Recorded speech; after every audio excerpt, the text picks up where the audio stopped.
What's up, Chiefs Kingdom? You're on another episode of Chiefs Focus First and 10 Live.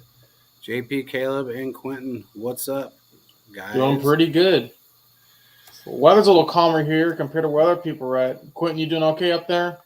Yeah, got some nasty hail about Mm. 15 minutes. I was worried it was going to bleed over into the show because it was loud. It sounded like my roommates were banging pans, and Oh, wow. it stopped. So I think the rain stopped too. We're in that awkward transition Mhm. period of like spring and Mm-hmm. summer. So we've got some of those nasty thunderstorms. But yeah, dude, it was loud.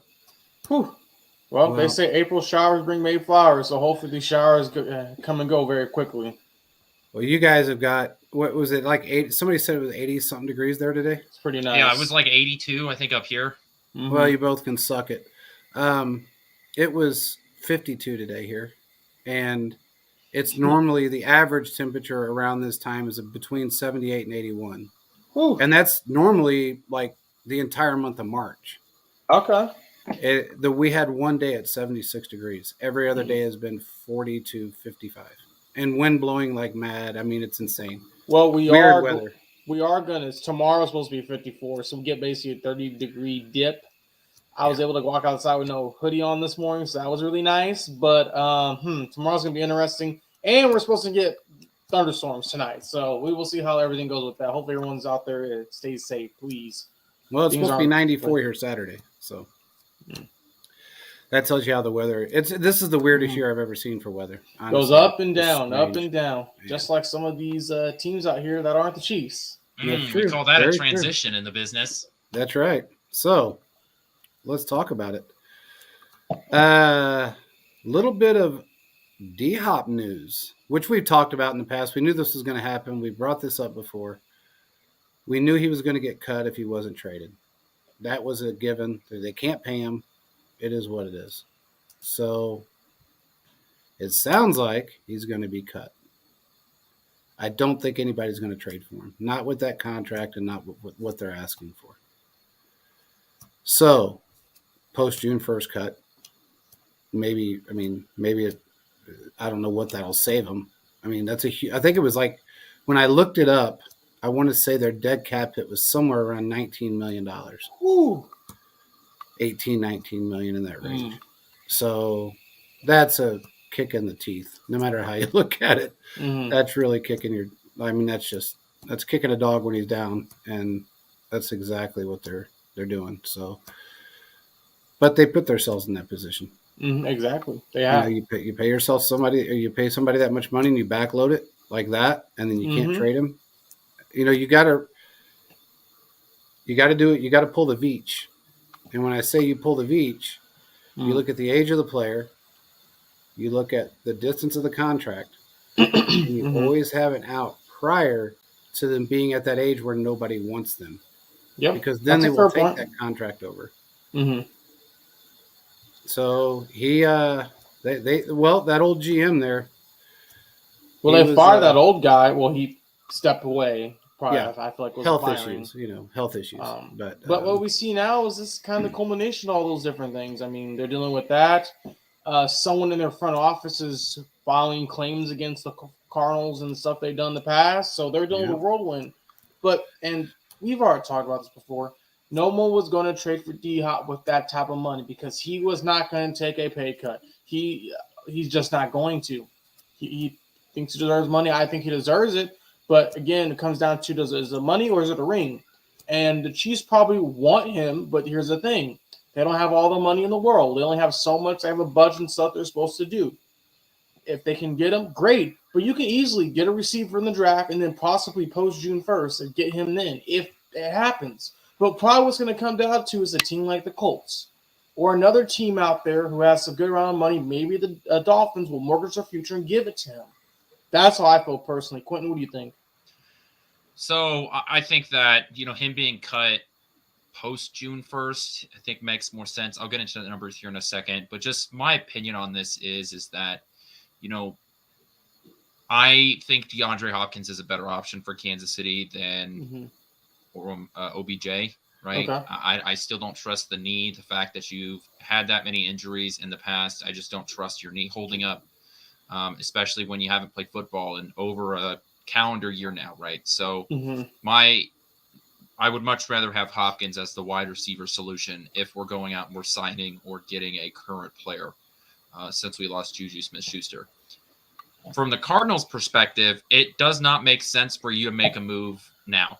The Cardinals are in no rush in this. I don't think anything happens until after the draft. And if he gets traded, maybe he gets traded during draft night. But, with him being on the market as long as he has, I feel like that if a team was really going to make a move for him in that contract, they would already.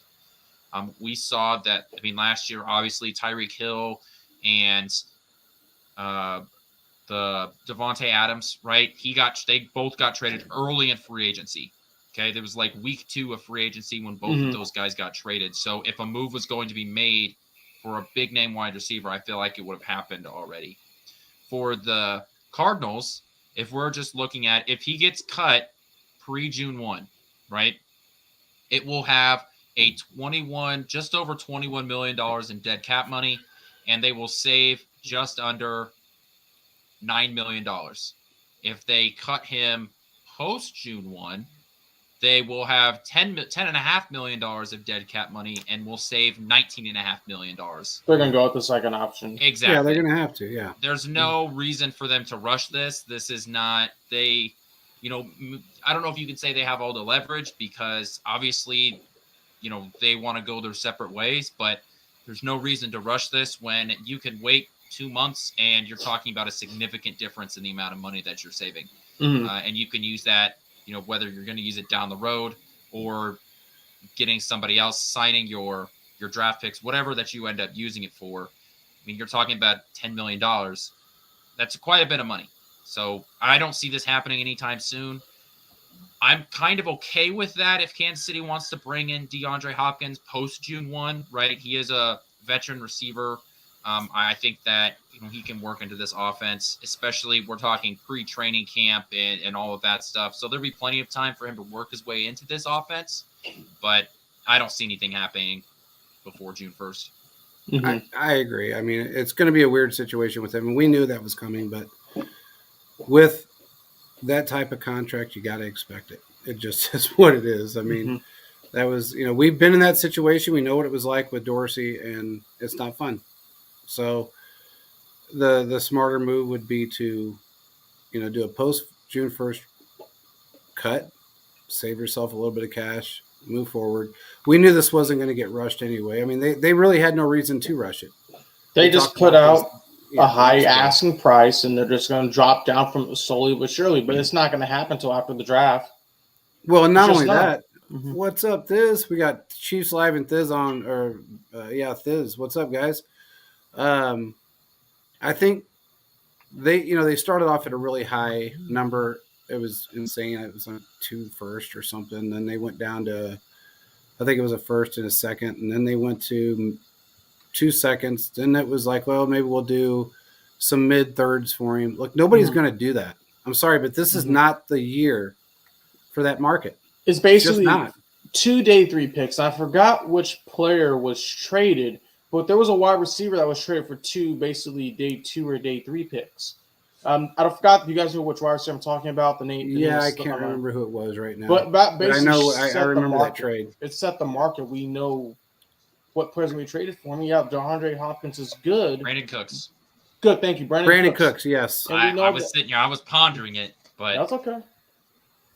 And well, what we see is it's good to have those guys, but what ultimately at the end of the day, if you just not going to spend all that money, it's not feasible.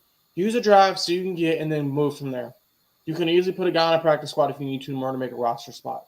So I'm not concerned. I think looking at the wide receiver class, it is a little weak this year, but there are some diamonds in the rough. Brett Veach love his guys that have good route running. Tank Dell's considered to be one of the best route running receivers in this draft. So look for the Chiefs maybe get someone like him. But there's a lot of guys available, even though the wide receiver class isn't as quote unquote loaded and there's not as much first round talent as there was last year. No, and I will say this. Everything that I have heard, Veach is definitely going to trade for a vet wide receiver. He's going to pick one up, whether it be in free agency or it be a trade. He's going to pick one up. I have no doubt of that. He's not going to go into the season with Travis Kelce and, 5 rookies, Mhm. 6 rookies. It's just not going to happen. I did hear that Jody Fortson might have a different role, I guess, if you will, moving into this season. And when I say different, I mean more of a role. Can you elaborate? Like tight yeah. end 2 or No, like I being think it's gonna be co-tight end more- 1 with Kelsey? I think it's going to be more of a co-tight end type of situation, and Mhm. also be put in wide receivers positions. So in different Okay. packages, you'll see him in a wide receiver, So package. what happens if the Chiefs going to get that guy out of South Dakota State or get a tight end that's just as good? Do you think that they're just going to have him learn? Because I feel like if you can get a high tier tight end in the draft, kind of throw him out there and see what you can do. I like you can Forsyth, do but that, you got to yeah. move him around though, and I feel like that's kind of the one thing. As far as a wide receiver and became a tight end hybrid player, you got to move him around in different areas to see kind of where he'll fit at. Because I like guys like Noah Gray, I like guys like Blake Bell, and those guys are good, quote unquote, special teams guys. But you got to produce on the field. That's one thing we got to see them do in this class so far. Wide receiver, I'm not worried because you guys got like Justin Ross, John Ross already there, but it's kind of like, I need to see it though too, because you're a little worried on what could possibly happen, even though there is some talent there. Absolutely. Thiz said he wants to see him in a wide receiver position. You know what, Thiz? Look, man, we were high on this kid from day one. All 3 of us were at that time. And, with COVID and everything, nobody really got to see what he could do. And then he had an injury that kind of held him out a little bit. But I know Thiz remembers this. When we found out he was being converted to a hybrid player, more of a tight end / wide receiver versus the other way around, we thought it was a great idea, and it turned out to be a great idea. He is a red zone threat. He'll rip a ball out of anybody's hands. He's got phenomenal speed for somebody his size. He runs really good routes, and he's smart. So one thing that he has to do, and I think he's learning that as he's watched Kelsey, his determination and his competitiveness sometimes gets him in positions to where it does get him injured. Okay. He plays that wide receiver role almost too much. Where if you've ever noticed, like Kelsey, I love the way he plays the game, because if he makes a catch over the middle or if it's down the sidelines, he picks up his yak, and then when he feels like he's getting taken down, he just goes down. He doesn't let somebody hurt him just basically hurt him, whether it be on purpose or not. He just doesn't do that. And that's something that not only, gives you longevity, but it keeps your team in contention every game. And that's something I think Jody's learning. He's young, he's strong, he's big. He's got an amazing leap. His hands are like glue. I don't think he's missed a pass really that I've seen, maybe one. But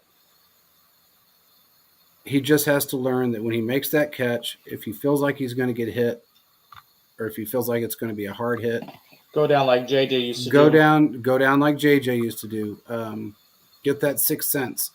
There was not too many guys that did it like JJ, but I don't know. The guy had eyes in the back of his head. I used to tell him that all the time. When we were on the field, you got eyes in the back of your head. I don't know how you felt that, but he felt people coming. And that's something that I think Jody needs to pick up, because he has a little bit of injury-prone issues. And that's something that when you do, you have to be able to overcome those and be, play smarter than the injuries. Play smarter in the game. That old saying, work harder, not, work smarter, not harder. That's something that really kind of plays into his, what's up, bro? We got Will, we got Corey, we got Will, we got Thiz, we got Chiefs Live, we got everybody on. What's up, guys? But I think that's just something that has to happen. Hey, we got to give a shout out to UConn. Does anybody want to do that? Why is it so silent? Why are you guys so quiet? I was just letting you go. I mean, I just wanted to spit it out real quick. Shout out to UConn. I mean, they won the tournament. I just wanted to say it because that coach, man, that coach is loved. Yeah, and he there's was running something. around. Let me. The reason I say this, and this is kind of a transition to the Andy Reid situation, really quick. I'm only bringing this up for one reason. If you listen to his players talk about him, and you listen to other coaches on the team talk about him, he is the type of guy that will not work you to death. If he can get the same amount of productivity out of you in 90 minutes than he can in, 180, then he's going to let you go at 90 minutes and be done with it. He's that, that mentality of, the game is 99%, what is it, I guess? What is that saying, Quentin? It's 99%, not effort, but it'll come to me in a minute. But 90% mental, 10% physical. No, Like that, no? There's an old saying where it was like, it'll come to me in a minute, but it makes perfect sense. Is it 99% effort, 1% talent? No, it's more the other way around. It's like 99% where you're putting so much into it and the pressure and beating them to death, and then the 1% is just more mental. And it goes true for what Andy does, because Andy plays that same role with the Chiefs. If he can get someone to go out there and not beat them to death to get the practice out of him or get the productivity out of him that he wants, that's what he'll do. He'll let him off early. And he'll go out, Andy can't go out there and show these guys how to play the game. But that coach does that. He will go out there and say, hey, let me show you how to do this. Let me go out there as a coach and play the position in practice for you to show you what I'm talking about. Andy so much can't do that, but he has assistants that do. And he explains it in a way that people and players understand it. And I think that's why that UConn coach is loved so much by his players, is because he has that mentality. And if you can get the productivity and the aspiration out of a player by not beating him to death and not working him so hard, why not do it? You're going to get the respect of your team. You're going to get the respect of the rest of the coaching staff, and you're going to win championships. And I think those are the three things that translate from what that UConn coach does to an Andy Reid style of coach. Because Andy Reid's a no-nonsense type of guy, but he will give you the time off. If you've done everything you're supposed to do and you've done it an hour early, hit the showers. Because you've done what I've asked you to do. We don't need to push you any further than that. The more you push people, the harder it gets on them. So I had to give a shout out to them, because that was a well-deserved win, in my opinion. Well, what we see with Andy, and I'll let Quentin respond to this, he is more of a let's get in there, let's get the work, and we'll be done. If I'm going to reward you for good play, we win, you get Mondays off. He's always done that. What do we see? Andy's the ultimate player coach. If you cannot get along with Andy as your coach, I don't know why you can't get along with. Then you can't get along with anyone. Yeah, you can't get along with your mom. I mean, yeah. You couldn't get along with your mom if you can't get along with Andy. Andy's a player's coach, and because that, guys come to him, they flock to him, they want to be a part of the system that Andy has put together. As we see, all the different things he's been able to do, take two teams to Super Bowl. He's won 2 Super Bowls. I mean, he's only getting better and better, and if he continues to stay in this, it's going to be even more beneficial for him and his legacy. I don't think you can really put him above Belichick, because they're going to use Super Bowls as that measurement mark, but honestly, he's right under him, due to all different things he's been able to do time after time after time. Yeah, I mean, I would say that you're right. The Andy Reid's a player's coach. All of that is true. We see that. We see the way that guys will talk about Andy post their career, with very little exceptions. Even some of the guys that come out and talk bad about some of the other coaches, very rarely do you hear guys actually talk bad about Andy Reid. So I think that does play a factor, right? That guys just simply love to play for him and love to be around him, and that there is that positive. It's a positive locker room, and that does start with the coach, because you can look at what guys say about the Bill Belichick locker room. Yeah, for 20 years they were a winning franchise, but nobody was talking about how great that locker room was. Yeah. So, it's much easier to be in an organization like Kansas City than some of these other organizations. And I think that does play a part. And, I don't know if we'll ever hear people say this, but I'd have to believe at the very least that there are some guys that choose to come to Kansas City because of that. If it's a tie between organization X and Kansas City, well, why wouldn't you go to the one that looks like, damn, they're having a lot of fun. Let me go there. Yeah. And winning too. That's a big thing. Yeah. I mean, if you can win, have fun, and enjoy the people you're around like a brotherhood, I understand there's a big money aspect with everything, and that's always, plays a huge part in everything. But look, money is one thing, but that old saying, if you love what you do, you never work a day in your life. That is kind of like the culture that we have in Kansas City. Yeah, you may not have the, quote unquote, change the market contract, but you're going to get rings, you're going to enjoy what you do, and you're still going to be a damn millionaire. So, and you're going to get all the endorsements you ever need playing for a team like this. So that's just going to make up for whatever you may be losing from a team that's giving you a fake, I guess, overinflated contract, Tyreek Hill. Sorry, I don't know where that came from.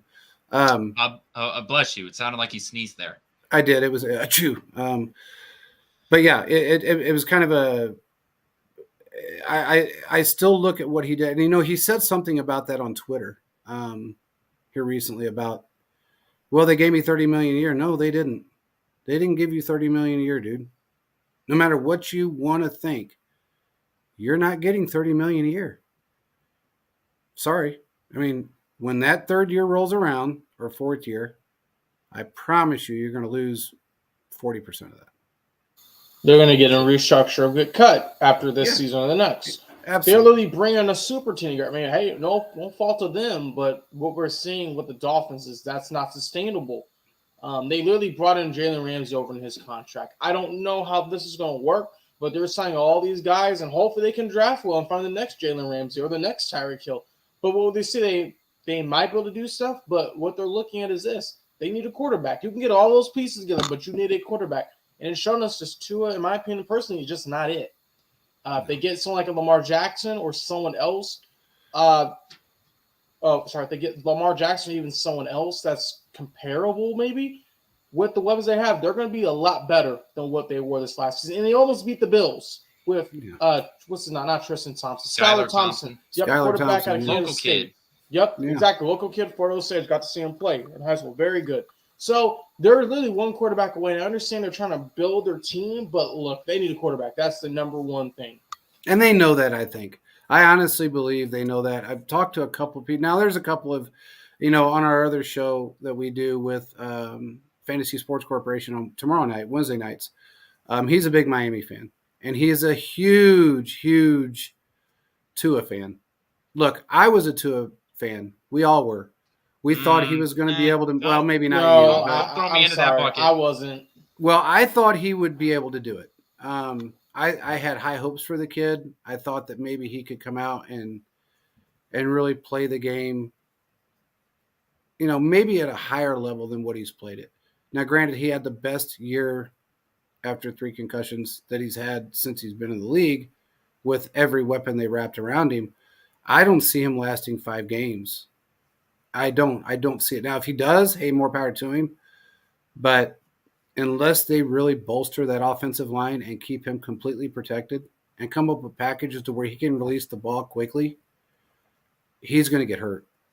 It just is what it is. And he's already hurt. He's hurt.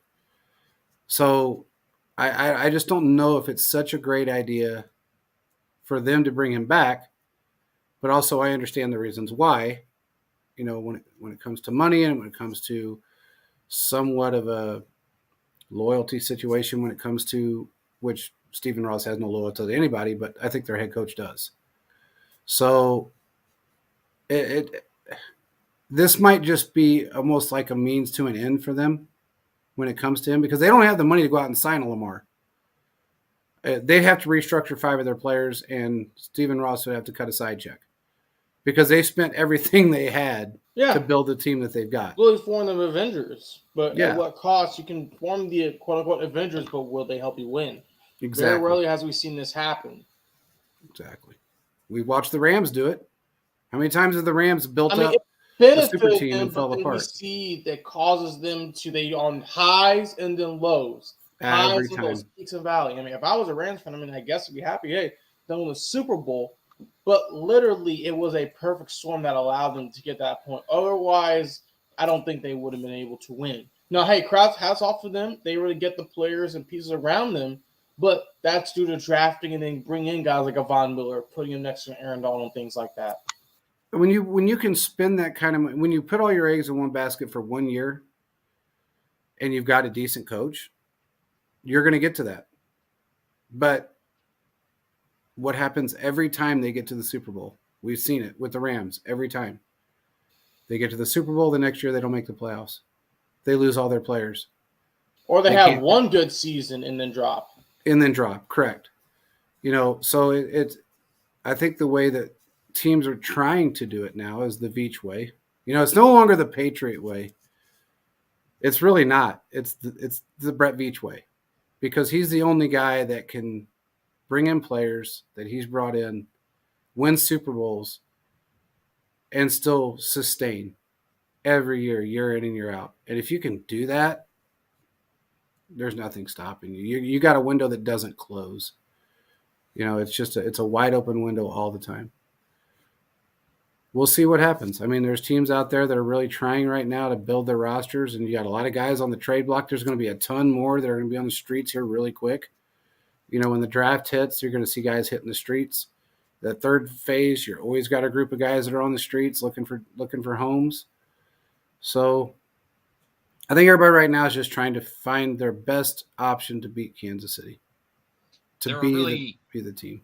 3 more phases of free agency. You're going to have your guys that are cut post June 1.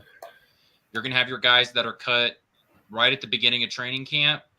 And then you're going to have your guys that are cut down from your 93 to a 53-man roster right before the start of the first week.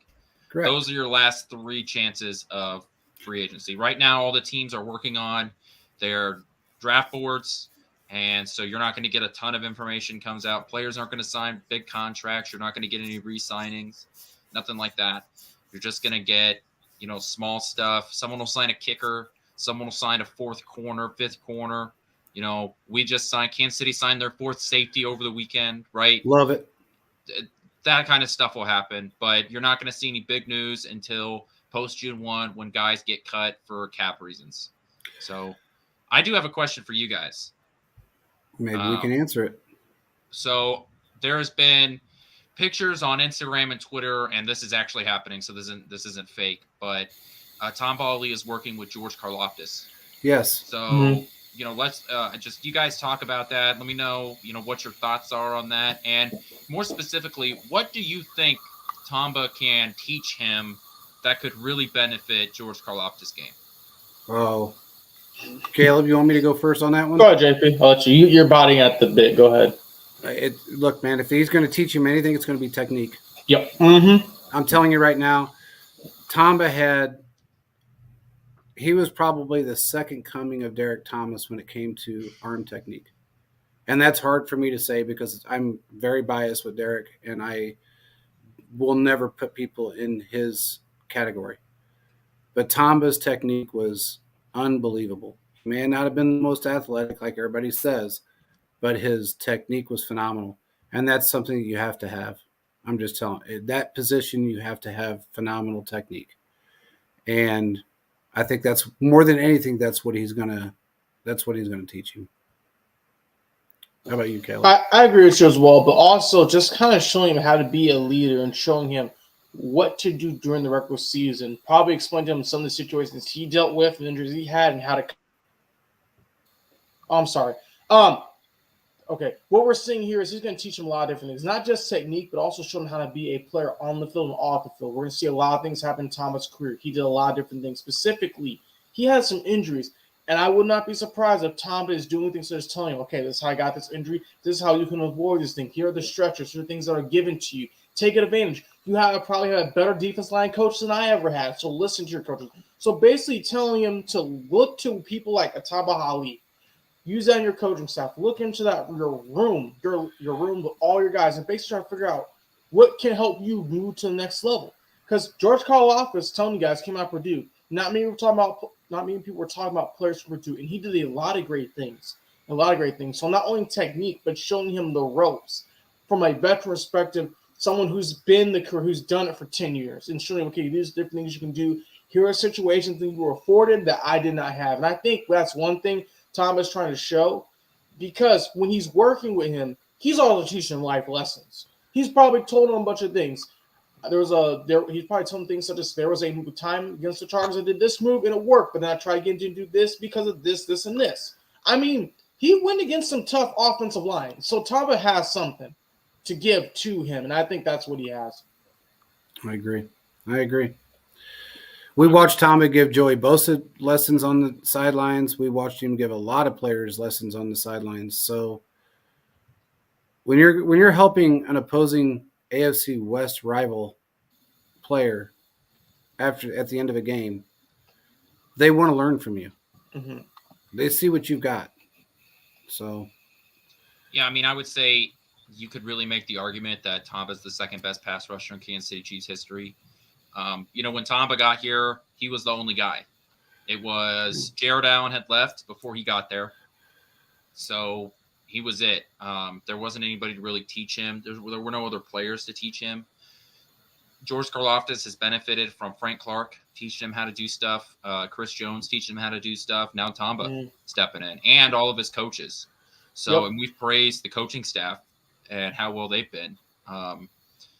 I think you're both right, obviously. The how to be a professional and how to take care of your body and those sort of things. Being at a defensive end position, I mean, you're having car crashes every single down, right? You're running into dudes every single down. So I think that's important. But I think what made Tamba so effective is not just his move, but the amount of moves that he had, right? Exactly. Every down, it seemed like he had something different to show you. And so an offensive lineman never got that ability to say, well, if I can just lock down this, if I can knock down his hands with one move, I know that I'm going to eliminate him.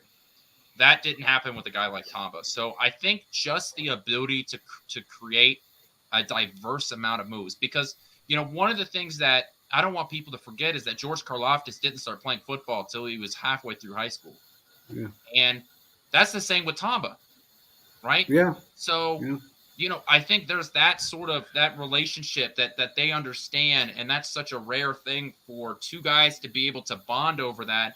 I think that is something that's really going to benefit Karlaftis, is simply knowing that there's more things to football than what he knows now. And so just being able to learn more than one thing throughout this entire offseason, because that was one of my criticisms of George Karlaftis, and it was simply when you were able to get past guys, you were taking these really weird over-the-top routes and not able to get to the quarterback. He's outrunning the quarterback. He's outrunning the play. Yeah, and he was able to help that over the year. But I just think having a full offseason, the experience of being a rookie, learning from that, talking to Tamba, just getting that knowledge bank and to be able to learn a diverse move set will benefit him. I mean, just that's going to be the thing that I think is going to help him, because I think that's what's holding him back. And to be able to learn from three different players, two that were on your team and one of the best in Chiefs history, I mean, that information is so valuable. Oh, easily. And that's one thing when you see that happen, it's the generational, not wealth, but the generational knowledge with all these different guys. Having Tamba, having our defensive line coach has taken down Brady 2 different times in the Super Bowl, has won against other great quarterbacks, can help them along the way. I mean, I'm looking at the draft right now, and there are some players with a Karlaftis comp that are projected to drop into like the 3rd round, that are from those Big Ten schools no one's talking about, are from the MAC schools. So if the Chiefs can do that with Karlaftis and see what he started from the beginning of the season to what we see now, just imagine we could do it another guy like that, or 2 guys that have the same motor and that same drive. So I think really at the end of the day, the Chiefs got to keep this coaching staff together. They have to, because that's how you win championships. Absolutely. Promote with them within and get everyone on the same page. If you do not do that, trouble is going to arise. You have to make sure you have people ready to go and can teach that generational talent and technique. You just got to. Because if you don't have that, you're gonna be terrible. I mean, I remember as a kid, and Quinn, you probably remember this. The seasons when the Chiefs were terrible. There was one season they went got 13 sacks in the season. For everyone, all intents and purposes, that is terrible as a team to get 13 sacks in the season. That was considered one of the worst defensive performances in a season all time. I think it's top 5. So we see where we were and where we are now. They just got to keep it going. I have no doubt they'll be able to even upgrade on that. Corey said for every move DT had, he had 5 counter moves. He absolutely did. And I know I talk about this a lot, but I was there, so I got to watch it firsthand. He was a big proponent of – he mixed a lot of the martial arts in with his game. He watched a lot of martial arts. Bruce Lee. Hate Bruce Lee to this day because of it, but that played a huge part in Derek's game because he would, as he grew as a player, he would know that I could make these 3 moves. You know, I could take a swim move and mix it with 2 other moves at the exact same time and get past somebody within a second. And timing was everything as well. You know, you got to have your timing down. You got to, you know, I watched Derek one time. Well, it was a 7-sack game. He would have had really 9. One of them was taken away. One of them, he overran it. And when he overran it, he was really pissed off because he never overran the play. And that time he actually did. He tried really hard to get back, and he was real close. I mean, within probably 1/10 of a second of making that sack. But it pissed him off that he missed that he overran that play. So timing is a huge thing. And I think that's something that Tamba had. Tamba was very good with timing.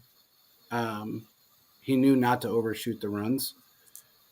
And I think that's just something that he's learning. The one thing, hey, you know what?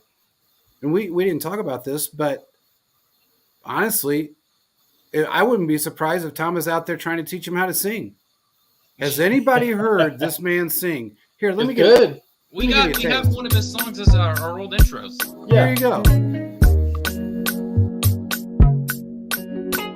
Go to the beat, master. So tell I go faster. Girl, I want faster. Listen to this guy. I like this song. I love this song. Every day, every day, every day. Every day, every day, every day. In the money, now they think of it. What's the song called?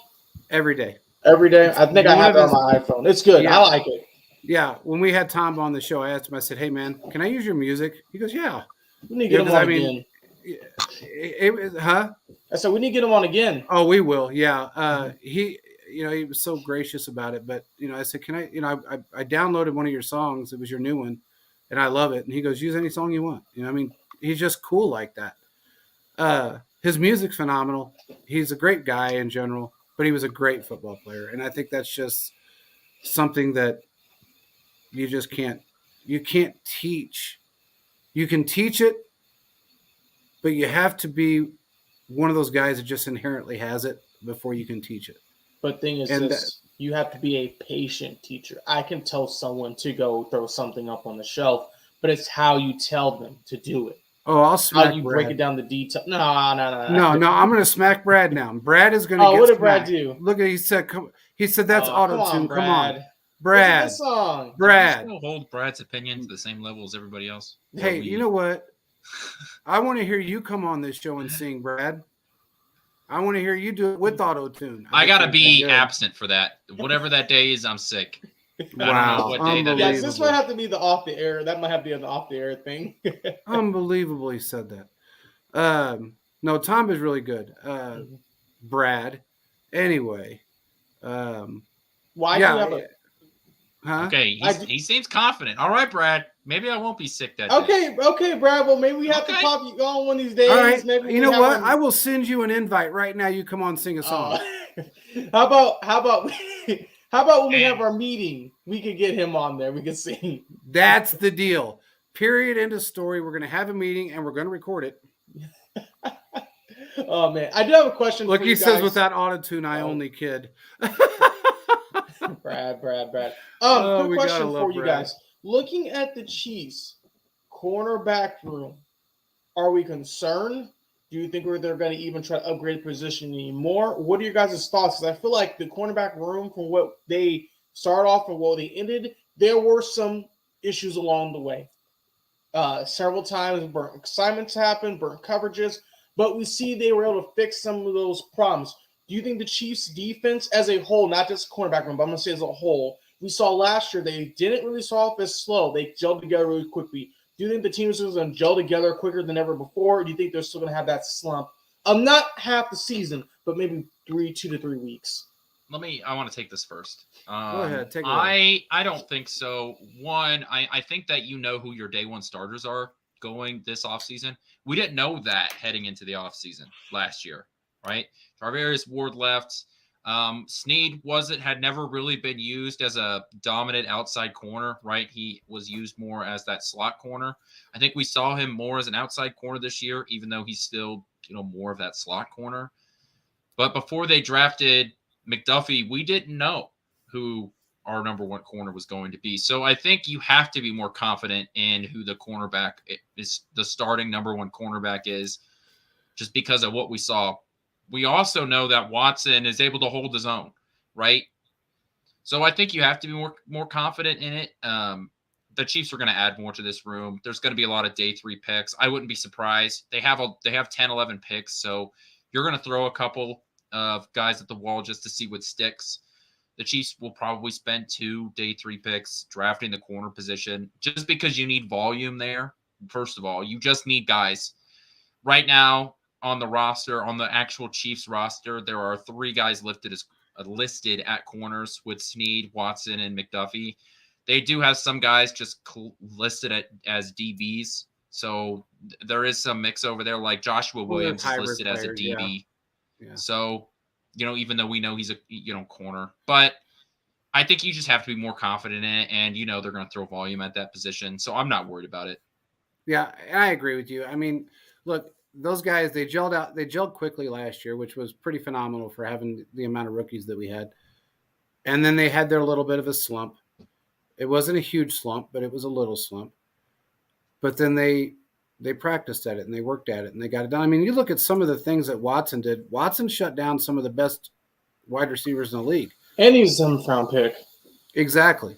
So I don't think that I'm not – there's no confidence loss in what we have. I think we're probably just going to grow in that area, especially with the players that we have.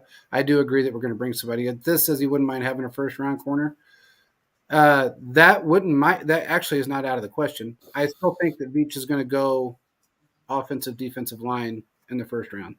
I say defensive line. Yeah. Well, after that, DeJuan Jones in the first round, which may happen. Hey, man, as much as I don't like to use this, you heard it here first.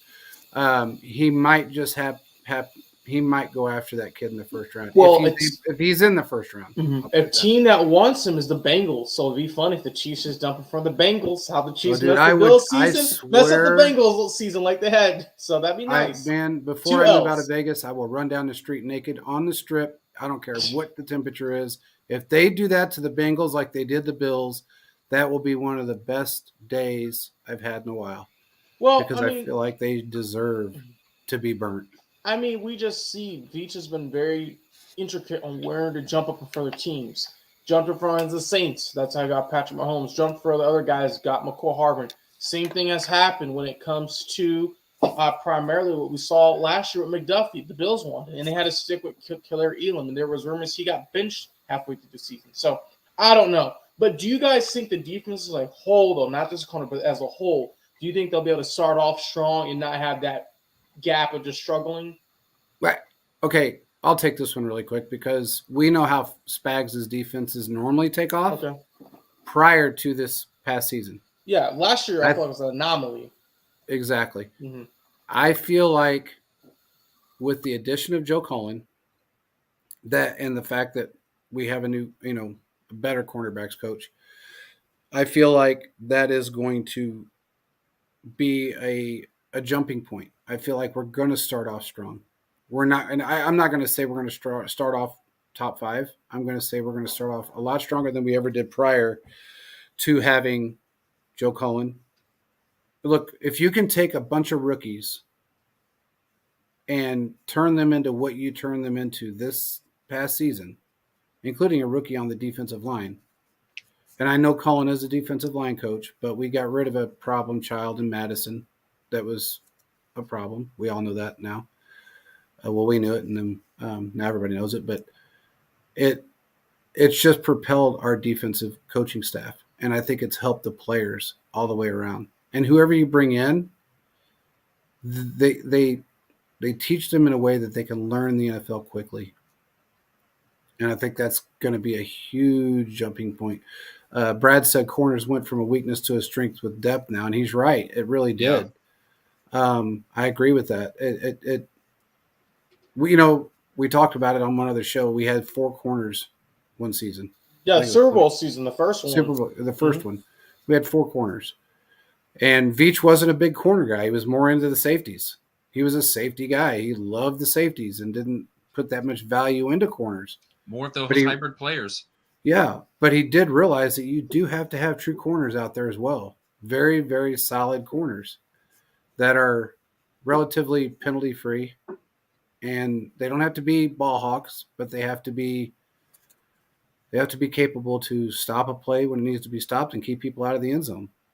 And he's brought in the coaching staff to be able to do it and the players that are able to do it.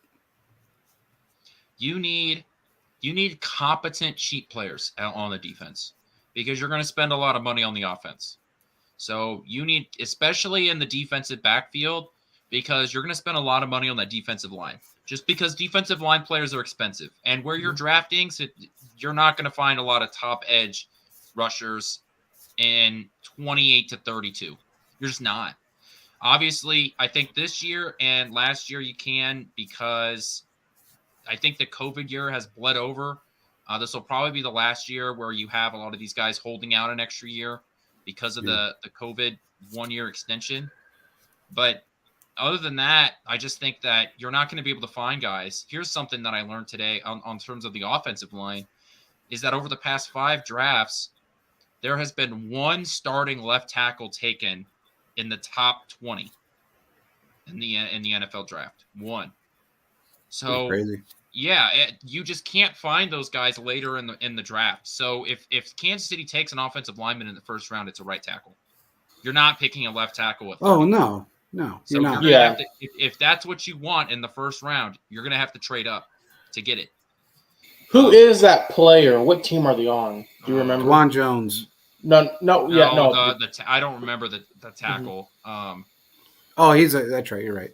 I just think that the more and more we talk about this draft, the more and more I'm sort of just thinking maybe the Chiefs do end up trading up.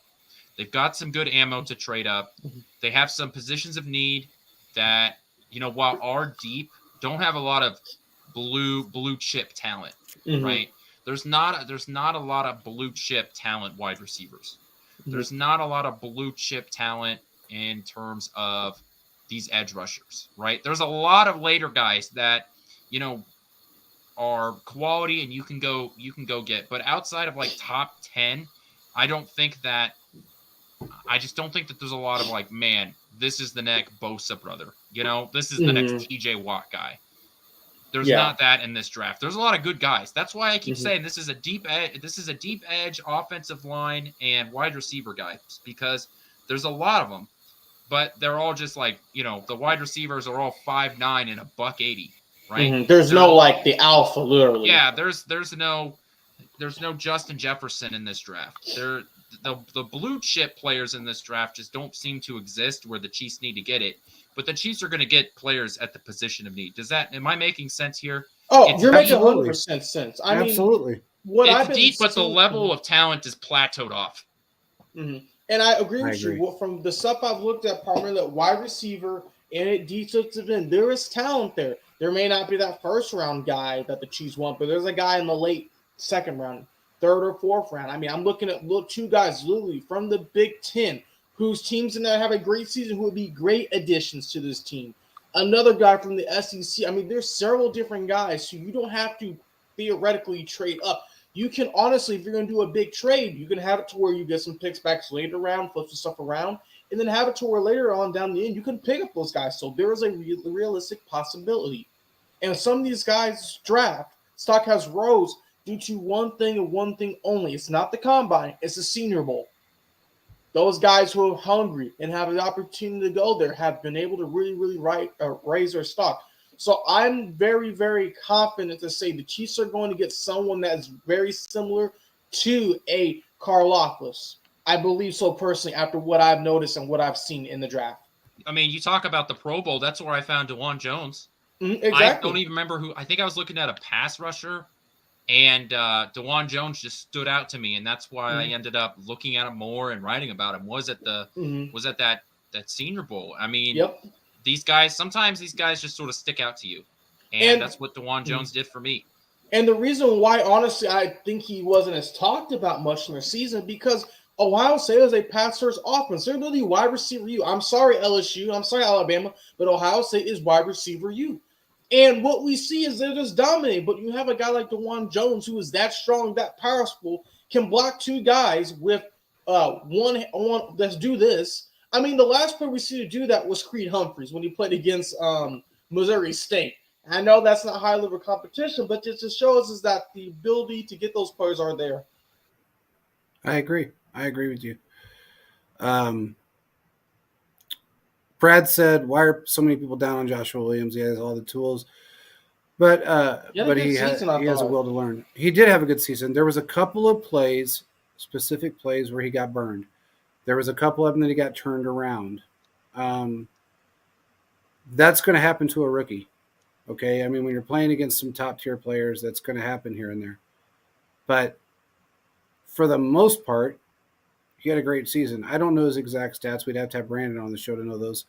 But he had a great season for a kid that honestly stepped into a role that a lot of guys just can't step into and play, as many downs as he played, as many snaps as he played. So I think that's just part of it. I really do. I think that's just part of it. I don't know about you guys, but that's just my opinion. What do you think? Go ahead, Quentin. I mean, look, I just think that your corners are going to get burned. Okay? That's going to happen, right? That we're in the NFL. I mean, even in the 90s, before a lot of these rule changes, corners got burned, but now corners are going to get burned more often. So just because a guy gives up a 60-yard touchdown pass, doesn't mean he's a bad corner. Exactly. And I think that that's something that is hard for people to digest. And you're going to have games where you're going to give up 120 yards to the number one wide receiver too. That just happens too. I mean, we just have to, as NFL fans, as analysts, as writers, you just have to accept that sometimes guys are going to have bad days. It's like pitchers in the MLB. You're going to go out there and you're going to give up 6, 7 runs, 8 runs in baseball because the guys that are across the field from you are also the best of the best. So you're going to go out there and your curveball is going to hang over the plate a couple of times. You're going to give up. You're going to give up a hanging curveball. In football, you're going to slip on the grass and you're going to give up a long touchdown, and that's going to drag your averages way up. So a guy can shut out a wide receiver for 3.5 quarters, give up one deep ball, and it blows everything out of proportion. It really does. Context matters in this. It does. I mean, and go ahead, Caleb. No, I was going to say Snead there was one game he gave 2 touchdowns. He had a bad game. The Chiefs still won, but it's like, it's fine. We'll go back to the drawing board. The Chiefs won. It wasn't as detrimental. But knowing him, he came back out the next couple of weeks and played very well. It's all going to work out at the end of the day. One play, yes, defines a football game, but sometimes you have to look at everything that's happened around you. Yes, you can get mad at the corner for burning the route, but you can get mad at maybe the running back for not hustling the play, get mad at the quarterback for throwing the ball to wide receiver too far. I mean, it's a team game. But what we see is this, as Quentin said, stuff's going to get blown out of proportion, but in the end, it's eventually going to work out. It'll be fine. Absolutely. Brad said, didn't the Vikings draft a great left tackle late in the first? I don't remember if they did or didn't. I can't remember at this point. I know they did have a great left tackle. He was really good, keeping Cousins protected, which is kind of hard to do. So, no offense. I mean, I'm not a big Cousins fan. Haven't been. I think it was one of the worst contracts I've seen in years. But regardless, they may have, Brad. I don't know. I am going to do this for Brad because he's doing really well with these questions. We need to be He loves- sponsored by Taco Bell. The number of times we do the Taco Bell thing at this Right. No Taco kidding. Bell's gonna give me some free tacos. I'll pretty much do anything. Hey, and that if is they an do that- open invitation to Taco Bell. Hey, if Hey, they man. do that, we're eating Taco Bell on the show as we're talking. I will do That's that. right. We should That's do right. that. I will do that. I will definitely. And believe me, I love me a chalupa. Get my So- Baja Blast. Get everything I need. Baja yeah. Blast. Oh god, Okay, man. actually, real quick, I Put love a those little things. orange flavored adult Ooh. aged potato in there. It's Mhm. delicious. I did What did see you say? one thing. What did you say? Hold on. What- It's some what- liquid aged potatoes.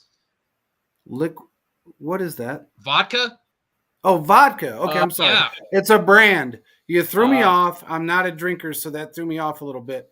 I was thinking you were just going to put a drop of potato in a Baja Blast, and I was confused. I did Some see Some one. orange liquid aged potato. That's a Okay. brand. I had no Is it a idea. brand? No, What that's the- what vodka is. It's made from potatoes. Oh, okay, I see what you're saying then. All I right. know is I've had to clean up a lot of vodka when people drop them in the stores a long time ago, and it smelled. They would drop it like, "Oh, I dropped something." You guys are no fun. You know what's cool I will about tell you vodka? this, though. Go ahead, cool JP.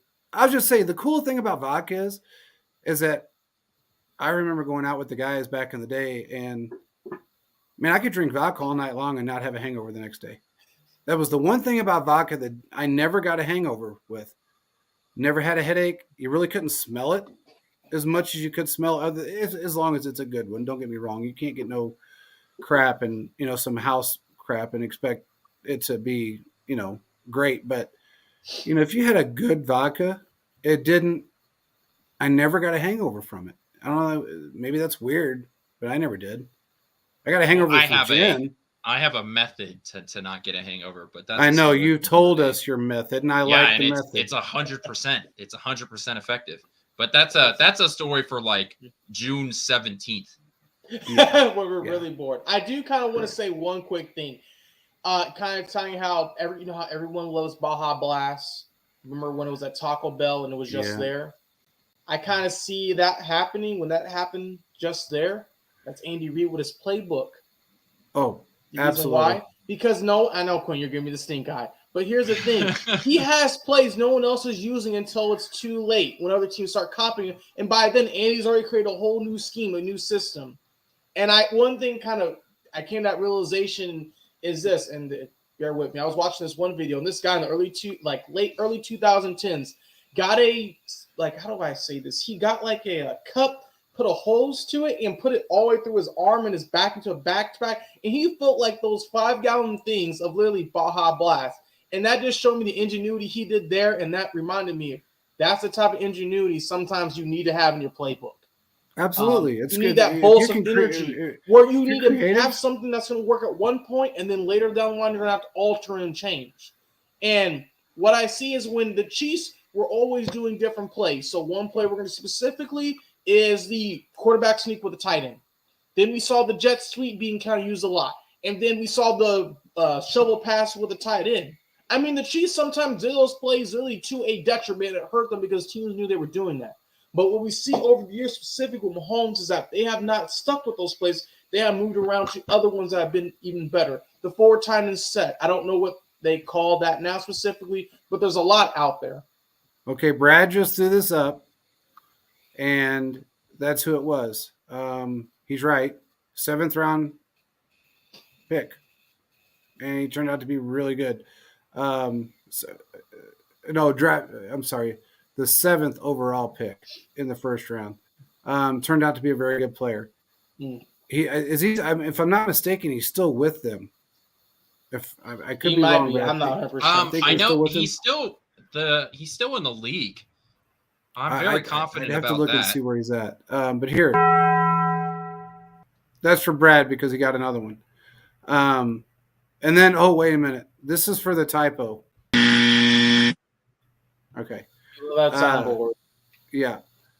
So, anyway, we love the soundboard. The soundboard's great. We got more sounds coming. One thing that we were talking about corners, Brad said Jalen Ramsey gets burned, especially now. He did, look, there's no doubt he was one of the best in the league. God, he was good. But he is, over the last 3 seasons, he has been getting burned a lot. It's just part of the game. He's aging. People are learning how to play him. If you don't, kind of like how Andy does. Andy, he changes with the times. If you don't change up your game and practice new moves, practice new techniques, you're going to get burned. You're going to get exposed. And that's what's happened, I think, to Jalen Ramsey to a degree. He's been exposed. And what I think is upsetting about that whole situation with him right now is the fact that Tyreek Hill it's not really upsetting to me because I understand the backstory behind it. It's upsetting to a lot of fans because he wouldn't restructure for us, but he restructured for Miami. That was something else, by the way, you guys. He put out some weird-ass tweet that he said he said, I don't know, but you guys, I was gonna go to Cleveland. Yeah, I'm gonna say this, and this is kind of my final thoughts. I think he got hit in the head. I like Tyreek Hill, but he's just talking. He's trying to promote the podcast. He's just talking to talk. That and nice he went to the Browns, but we don't know good and well they didn't have the capital, they didn't have anything. So we understand at this point, and Quentin will probably agree with me, is this. Tyreek Hill loves to talk and likes to stay relevant. And he'll probably say something silly in a week or two. And when they draft someone really likes, he'll probably be talking about how he loved that guy just as much as he loved Tua. So nothing's really changed in the wind with that. It's the same little thing over and over and over again with him. I agree. So is it 4-1 Blue Jays in the top of the 9th? Yes, sir.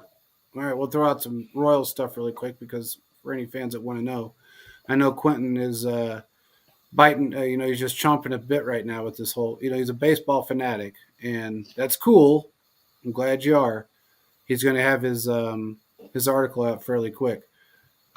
What's this saying? Chiefs were never going to let Tyreek. Huh? Chiefs were never going to let Tyreek. I Probably do his own thing. I feel like Probably I'm had to missing cut it word off there. a little bit. Oh, maybe go to Cleveland. Or do his own thing in general. Yeah, that could be it too. Mm-hmm. Sometimes you get cut off when you're typing these things, but we'll try to, I guess, analyze it a little bit. But I imagine it was probably going to Cleveland. Mm-hmm. I don't think Tyreek ever wanted to go to Cleveland. I think that was just him talking to talk. Now, he may have wanted to go there to maybe just try to get his numbers up. Who knows? Maybe he thought he was going to be the number one guy out there. Who knows what he thinks? But he wanted to go to Miami. It is what it is. Down close to home. Had a house there. Oh, do what he's doing now. Oh, yeah. They were never going to absolutely. let. I think it shows how well Andy Reid is able to keep things in-house.